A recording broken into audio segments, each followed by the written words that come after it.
Thomas Soto. La politique, Antonin André, bonjour. Bonjour Thomas. Ce matin, c'est cette fuite en avant de François Fillon. Même mis en examen, il ne renoncera pas, il sera candidat jusqu'au bout et il appelle sa famille politique à résister. Je ne me rendrai pas, c'est la formule qu'a employée François Fillon hier. Et cette formule, elle frappe parce que c'est celle d'un homme cerné, d'un homme acculé, retranché.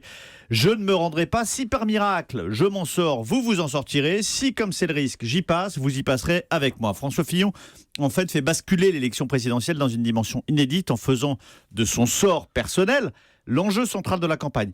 Oubliez son programme, le redressement national, la réforme de l'assurance maladie, les annonces sur le pouvoir d'achat. Ce n'est plus le sujet. Le sujet central, c'est l'entrée en résistance contre un système judiciaire, médiatique, politique qui veut empêcher le candidat de la droite. Il pourfend le système avec un appel au peuple à manifester son soutien dimanche, place du Trocadéro. Vous l'aviez remarqué tout à l'heure, Thomas, à l'endroit où Nicolas Sarkozy, le 1er mai 2012, avait organisé son dernier grand meeting de campagne. Bon, il se passe quand même quelque chose d'important depuis hier. On voit les défections se multiplier dans son camp. Est-ce que François Fillon peut tenir ? Absolument, il peut tenir. Parce que rien ni personne ne peut l'en empêcher. Le maintien de sa candidature relève de sa seule décision. Il a les 500 parrainages requis et il est même le seul à les avoir à ce stade. Donc il est strictement légitime à être candidat. Et de surcroît, les électeurs l'ont désigné à la primaire. Et ses amis politiques, quand la question du plan B se posait il y a plusieurs semaines, se sont tous défaussés. Alain Juppé, boudeur, Nicolas Sarkozy qui lui a dit « Tiens bon ».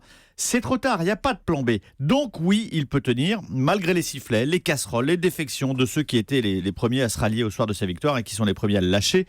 Il joue d'ailleurs uniquement sur ce registre désormais, la détermination, la solidité. Même les juges n'ont pas les moyens de l'en empêcher. Une mise en examen n'est pas un jugement de culpabilité. Et ça, c'est quoi ? C'est la Ve République qui est ainsi faite. In fine, vous avez un homme face à l'opinion et l'opinion peut choisir un homme douteux.